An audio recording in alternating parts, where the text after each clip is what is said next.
précipite, il oblige le souverain à se mettre à l'horizontale. Côté monégasque, Arsène Wenger essaie de grignoter discrètement. La cour d'Ettori est quant à elle à la diète monégasque jusqu'à la 30e minute. Le premier plat principal est amené par Klinsmann. Service du droit, mais à côté de la table lensoise dressée par Warmuz. Alors, Blondeau a soif d'espace, un ballon servi comme il se faut pour Pérez, mais son coup de goulot n'est pas ajusté. C'est tout pour cette première partie de repas fade et absolument sans saveur. Alors, Djorkaeff décide de mettre les pieds dans le plat dès la reprise des hostilités. La défense lensoise l'y pousse carrément.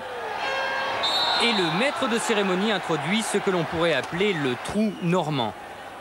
Djorkaeff en raffole depuis l'ouverture de la chasse en septembre. Mais au dernier moment, c'était vraiment le trou noir avec un Warmuz impérial. Le manque de clairvoyance et de lucidité envahit les esprits monégasques. Pérez nous refait le coup du goulot. Alors Wenger introduit sa recette alsacienne avec l'entrée de Simba et Vré aux places de Djorkaeff et Pérez, justement. Et ça a du goût. Le vrai goût qui sert un caviar à Vio, mais lui a tout faux. Klinsmann amène alors sur un plateau, vous allez le voir, façon Orangina, la petite balle pour Vré, mais Warmuz est encore là. Les plats vont se succéder devant la table nordiste, mais que du réchauffé, avec Simba et Vré notamment, jusqu'à la toute dernière seconde où Klinsmann nous refait le coup du service pour Vré. Et Vré nous offre enfin ce que l'on attendait tous. Un temps à perdre, une première tête de Membic passe à côté alors que la partie a débuté depuis seulement 1 minute. Casanova, le gardien toulousain, n'a pas l'air rassuré. Il faut dire que les coups francs de Mérieux sont souvent dangereux. Reprise de Wallem, détente de Casanova. Le gardien est tout de suite dans le bain après 2 minutes. La frappe de Jean-Guy Wallem était puissante et cadrée. Après ce début de match prometteur, la suite n'est pas du même tonneau. Il faut attendre ce ballon perdu par Nemetchek et exploité par l'Aigle et Omembic pour Brunel. Un centre au deuxième poteau pour Sikora et ça fait 1-0 pour Lens. On joue depuis 25 minutes. Le centre du jeune Brunel est impeccable. Et Sikora parvient à conclure avec l'aide du poteau. C'est le tout premier but de la saison de l'arrière droit lensois qui est aussi le plus ancien joueur de l'équipe.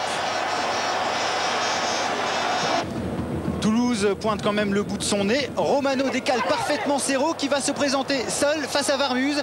Il se déporte un peu trop et n'arrive pas à relever suffisamment sa frappe. Mi-temps 1-0.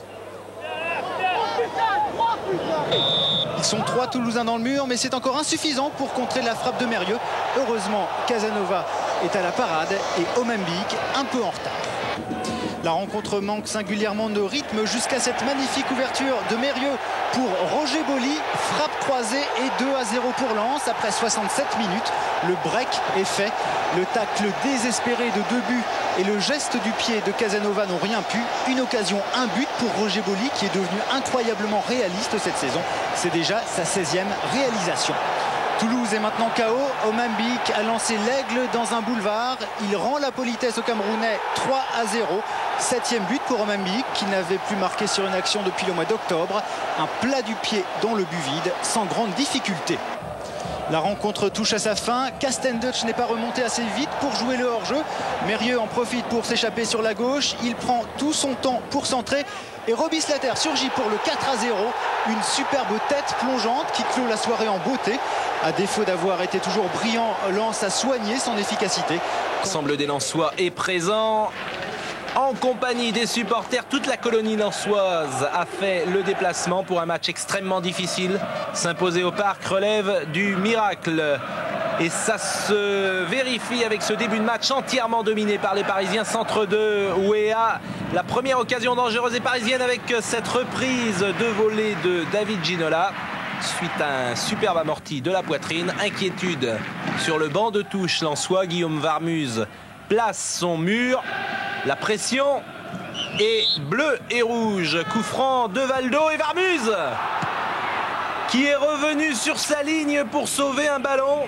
Il croyait au centre. Ballon enroulé, brossé de Valdo sous les yeux de Gervais Martel. Guérin Weah à la limite du hors-jeu, il n'est pas hors-jeu. Weah à l'intérieur de la surface de réparation, centre de Weah. Varmuz a touché le ballon et Guérin qui a suivi l'action. Il était en retard au début. Weah pas hors-jeu. Les Lensois réclament mais ils ont tort. La suite de l'action avec Weah qui attend. Varmuz qui touche le ballon, il a du retard Guérin, mais il va plus vite que tout le monde. Le centre de Weah. Et Guérin qui chippe le ballon à 2U de la tête. 1-0. C'est mérité pour le Paris Saint-Germain. Centre de Valdo, l'arrêt du match. Celui de Varmuz. La tête était de Ginola. À ce moment du match, il y avait 1-0. Et bien sûr, le sort de la rencontre eût été plié sans cette détente à l'horizontale de Varmuz. Ça continue toujours. Weah qui passe devant Jean-Guy Wallem. Weah seul devant Varmuz. Il a poussé un peu loin son ballon. Ce n'est pas terminé. En retrait, Valdo est sur la ligne. 2U a sauvé ce ballon en corner. Comme toujours, le nombre d'occasions de but manquées des Parisiens a déçu les joueurs et mis en colère le manque de réussite. Valdo est découragé et on arrive à cette folle 70e minute. Roger Boly, Arsène sur la droite pour Dallet, entré en jeu quelques secondes avant, centre de Dallet. Boly a suivi, plat du pied gauche. La première occasion lensoise est concrétisée. Roger Boly, l'un des meilleurs buteurs de notre championnat, il a marqué 16 buts en 34 journées. Roger Boly, c'est lui qui permet à son équipe de revenir au score. Le centre de Dallet, il a beaucoup apporté, Dallet, et c'est finalement Roche qui marque contre son camp. Regardez, c'est la même minute, nous n'avons pas fait de montage. Les Parisiens ont réengagé, il va y avoir une touche sur la gauche du terrain. Après cette sortie d'Arsène devant Ginola, la touche va être rapidement jouée par Colletter. Ballon tout de suite perdu, récupéré par les Lensois. Mérieux et sa patte gauche. Superbe contrôle de l'Aigle. Boly s'est démarqué. 1-2. L'Aigle à 25 mètres. Superbe but. En moins de 60 secondes, le Parc a chaviré avec une victoire cette fois qui se dessine pour les Lensois. Une victoire absolument pas prévue. Deuxième occasion, deuxième but et superbe réalisation, 1-2. Avec un tir qui effleure le poteau de Bernard Lama. Bernard Lama justement est sorti de ses 18 mètres. Mauvais dégagement de Lama, récupération. Boly, il va tenter. Boly, ça passe au-dessus de la barre transversale et il s'en veut. Roger Boly. On va le retrouver, Boly, dans les vestiaires après ce lobe manqué. Satisfait de lui. Tête parisienne, une reprise de volée de George Weah sur la barre transversale. Le PSG est maudit. Roger Boly regarde désormais la fin de match depuis son banc de touche. Valdo pour une dernière occasion. George Weah. Cette fois, pas de problème pour Varmuz. Lens s'impose 2-1. La fin du match. Depuis le banc de touche, les cris de joie.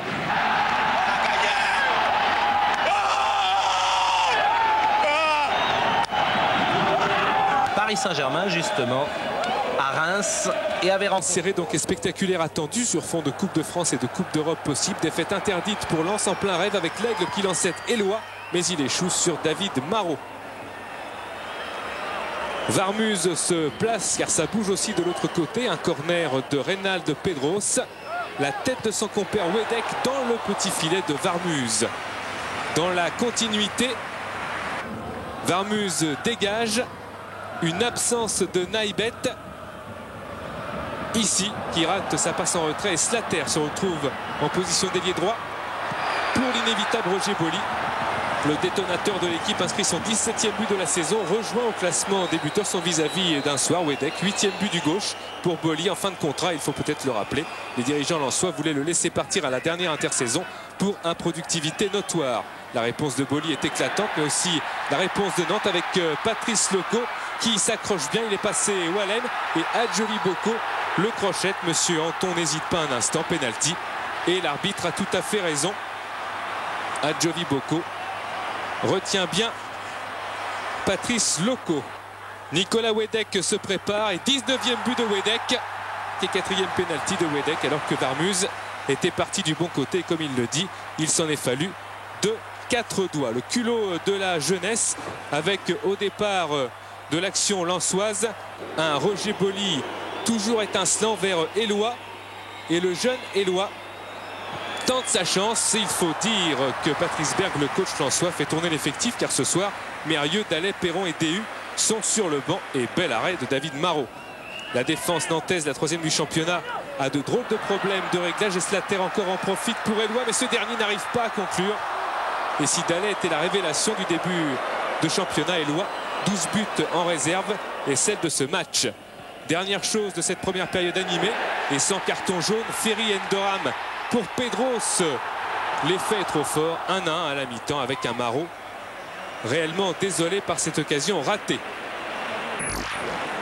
Quand le jaune presse, nous sommes en 2e période, corner. Ça revient sur Pignol, volé, aidé Pignol par Loco qui se bat bien, mais Varmuz parade. Déçu Patrice Loco, comme toute l'équipe nantaise qui fait ce qu'elle peut. Carambeu, Makelele pour Patrice Loco, contrôle et tir de Loco, mais c'est à côté encore. La domination se précise avec Pedros au corner et Ferry de près et pris de court. Loco face à Héraison. Wedek dans le trou, il n'y a pas de hors-jeu, et reprise de Reynald Pedros, un petit peu écrasé et surtout détourné du coude par Jean-Guy Walem, le capitaine. Walem qui, comme Adjoli Boko, sera encore lensois la saison prochaine. Lens a un moral du tonnerre et se réveille. Héraison efface. Centre, Slater, l'Australien rate le KO de peu. Et le public nantais pousse car le temps presse et les coups de pied arrêtés se multiplient. Un corner de Pedros. Au premier poteau, Arsène, on l'a vu, le disait en finesse dans le paquet, la tête d'Endoram dans un but béant au meilleur moment grâce à une solidarité. Les Verts tournés déjà vers la saison prochaine, ça ne les empêche pas d'oser et de jouer. Musique avec montée de Laurent Blanc qui résiste à la charge de Mambic et qui sert Titi Camara. Camara à gauche pour Étienne Mendy qui regarde. Centre de Mendy et Blanc a suivi l'action. Il marque à 2 mètres de Varmuz. Impeccable centre d'Étienne Mendy. Et 5e but de la saison pour Laurent Blanc. Dans une déconcentration maximale dans la défense nordiste. Des nordistes pris à froid après 3 minutes de jeu. L'attaque noire, l'attaque stéphanoise menace avec Passy qui lance encore Étienne Mendy à gauche. Mendy qui s'enfonce dans la surface de réparation, crochette, il feinte le tir du droit, il donne à Camara qui va peut-être marquer. Non, c'est à droite de Varmuz, encore le KO est raté. Pour se rassurer, les Lensois doivent se secouer. Walem pour Pierre Lègle qui sonne la charge, un tir de Lègle, il a armé et Coupet qui se détend et détourne. Pierre Lègle toujours aussi dangereux dans ses tirs de loin, à force de se donner. Lens occupe le terrain et tout le terrain. Frédéric Déhu vers Jean-Guy Walem entre Primar et Skarczewski, ça rentre avec l'aide un tout petit peu du poteau. Walem a tenté et ça marche. Coupé statique a été lobé. L'emblème du club a fait son devoir, donné l'exemple et inscrit son 3e but de la saison. Il égalise à quelques minutes du repos avec l'aide, c'est vrai, du poteau. Et quel culot pour Jean-Guy Walem. La 2e mi-temps, question de fierté. Lens va absolument gagner et dans ces conditions difficile de les arrêter avec Dallet qui joue avec Boli. Encore Boli. Pivot et déséquilibre, c'était au-dessus. Primar et Boli, c'était l'un des duels de la soirée. Le vice-capitaine des Verts va accrocher l'attaquant lensois dans la surface de réparation, Monsieur Colombo, pour le penalty. Et Grégory Coupet chez Boli. Ça rentre. 18e but de Boli. Et Lens veut encore de l'augmentation avec Pierre Lègle qui est dans tous les bons coups. Un tacle gagnant ici vers Mambic. Le Camerounais, au lieu de piquer sa balle au-dessus, a choisi la puissance. Les Stéphanois ne sont plus présents. Lègle déborde, centre et Médaillon est tout près de la catastrophe. Le corner ne donnera rien, concédé par le jeune défenseur. Coude à coude, Primar Boli. Le contact est rude avec Coupet et Boli. Et Monsieur Colombo montre le point de pénalty, le deuxième de la soirée, le quatrième de la saison, sifflé en faveur des nordistes. Ils ont tous été réussis jusque-là. Encore la puissance et le pied gauche de Boli. Boli touché sur ce tir, la fatigue aidant. Le banc exulte, 3-1 contre des Verts privés de Moravchik ce soir, victime d'une contracture. Sikora aide son buteur d'une contracture. Il y avait du monde hier soir, un peu plus de 20 000 personnes alors qu'il a plu toute la journée en Gironde. Sur le banc de touche, Witschke et Vercruis. Absent Roger Boli. Il regardera ce match depuis le banc de touche. Absent également Valène et Oman Bik. On se réserve pour la demi-finale de la Coupe de France. C'est parti avec un coup de théâtre. Première minute de jeu.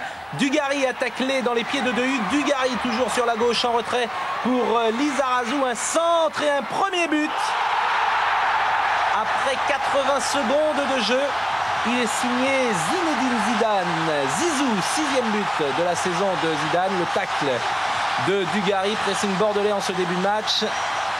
Dugarry qui fait l'effort et qui donne juste en retrait pour Lizarazu. Il regarde Lizarazu, il a vu Zidane absolument seul. Ça ne pouvait pas plus mal débuter pour les Lensois, menés 1-0. Alors que les Lensois n'espèrent plus rien dans ce championnat de France. Il fallait en revanche une victoire à Bordeaux pour devenir européen. Slater a donné en retrait, interception bordelaise, mais le ballon toujours Lensois avec Eloi dans la surface de réparation. Eloi au milieu des Bordelais. L'Aigle, égalisation de Pierre L'Aigle après 6 minutes. Flottement dans la défense bordelaise. Eloi au milieu de 3 Bordelais, il s'en sort. L'Aigle du pied droit. Bordeaux et Lens sont à égalité, un but partout, mais la pression est incontestablement bordelaise. Récupération de Lizarazu sur la gauche. Il est parti, Lizarazu, centre. Dugarry comme un bolide au-dessus de la barre transversale. Sénac. Il a joué 37 matchs sur 38. Il a fait une saison parfaite, Didier Sénac, et il sera encore bordelais la saison prochaine. Ballon de Zidane dans la surface de réparation pour Lizarazu. Un centre et Dugarry qui marque le deuxième but après 33 minutes de jeu. Il s'agit du 7e but de la saison de Christophe Dugarry. Le ballon de Zidane brossé pour Lizarazu. Il lève une première fois la tête, il va lever une deuxième fois la tête. Le centre est parfait, la tête de Dugarry est piquée, elle surprend Varmuz. 2-1 après 33 minutes de jeu.